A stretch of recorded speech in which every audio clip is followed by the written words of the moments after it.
Hello. I am here to refute some of the arguments that are commonly made by the Seventh-day men when they are arguing that Christians need to observe the seventh-day Sabbath. The Seventh-day men are those who say that Christians must or should observe the seventh-day Sabbath much in the same way that the ancient Israelites under the Mosaic covenant observed the seventh-day Sabbath. Now, there are many types of Seventh-day men. Some of them are quite different from other Seventh-day men, yet they all have that one principle in common, that Christians should or must observe the seventh-day Sabbath. Of course, seventh day would be what most of us would call Saturday, and the Seventh-day men advocate church services on what we would call Saturday instead of Sunday, or first day of the week.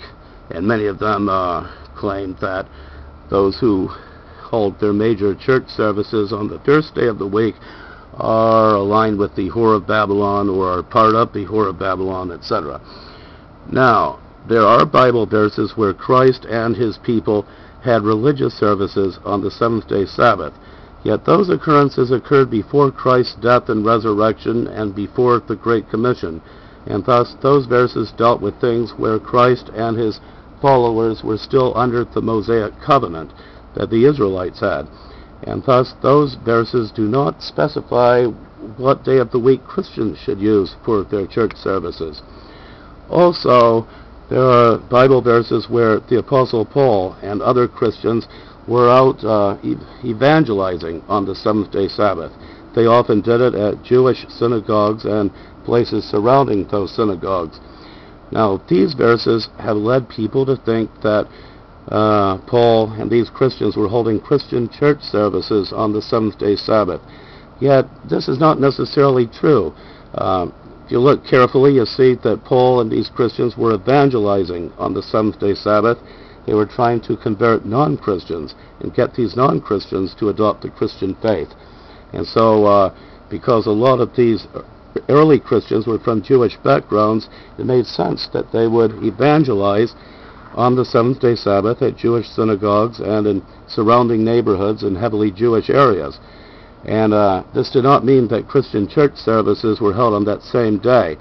Remember that Christian church services were for people who were already Christian. Thus, you could have a Christian church service without any evangelizing at all, because it's possible that all the people at the church service would be Christians already. They wouldn't need any evangelizing. What they would do would be to do the Lord's Supper and maybe do hymns and things like that without having to stress that Christ was divine, because everybody at the service would already agree on that point. But Paul was evangelizing people who did not believe that Christ was divine or who had never heard of Christ. And so Paul and his group were there at the synagogues on the seventh-day Sabbath. Also, many Seventh-day men say that the seventh-day Sabbath has existed ever since creation, which is mentioned in the book of Genesis. Now, this is not, even if that were true, the book of Genesis does not say that it's true.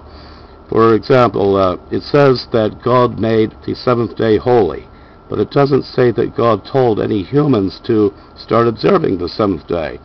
It doesn't say that Adam and Eva and Noah and Abraham observed the seventh-day Sabbath, or any other day, for that matter.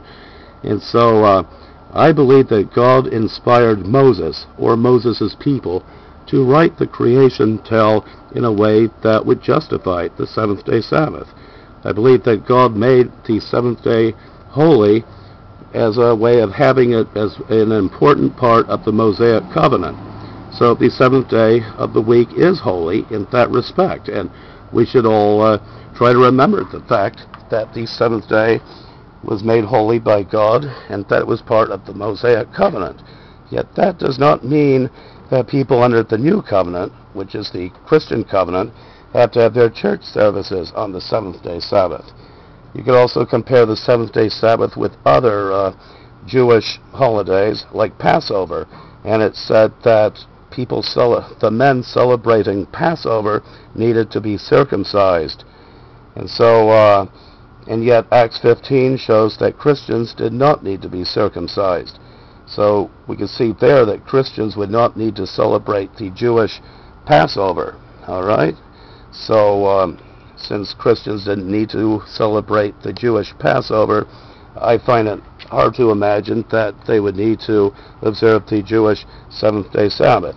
And I can't find any people in the Bible observing the 7th-day Sabbath before the time of Moses. So I would say that even the Jews did not have this weekly ritual observing the 7th-day Sabbath until the time of Moses. And even if they did, it wouldn't mean that Gentiles had to do it. And also, I'm trying to think. A lot of these Seventh-day men have a very literal interpretation of the book of Genesis with the creation story, so they figure that God's people have always known about the six-day creation tale and about resting on the seventh day. But I would point out the fact that it's impossible for me and a lot of people to take a literal view of that creation tale in the book of Genesis.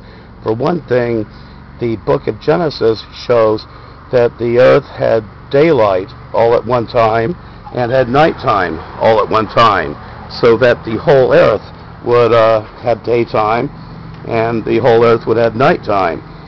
Whereas we now see that part of the earth has daylight while the other part has darkness. Okay? So the creation tale implies that the earth was a flat surface with the sun revolving around the earth, making it so that the entire world would have daylight at the same time and have nighttime at the same time. And we know that's not true. So it had it was probably an allegory. I think God likely created the world all at one time and just let things go from there and intervene from time to time like he still does. But I would not take a literal view of the six-day creation tale. It's kind of like an Aesop's fable, something like that. And also in the book of Revelation, it mentions that the serpent was Satan. I assume it meant the serpent in the creation tale in the Garden of Eden. So the serpent was Satan, and that would show you the allegorical nature of the creation tale. Okay, because it tells you right there not to take the serpent as a literal being in the sense of a serpent that we know about today. So if the serpent was either representing Satan or was Satan inside it, but it wouldn't have been a real serpent. So once you understand that it wasn't a real serpent in the sense that we know it today, it's much easier to figure out that the entire tale may have been just an allegory. It wasn't describing the real way that God created the world.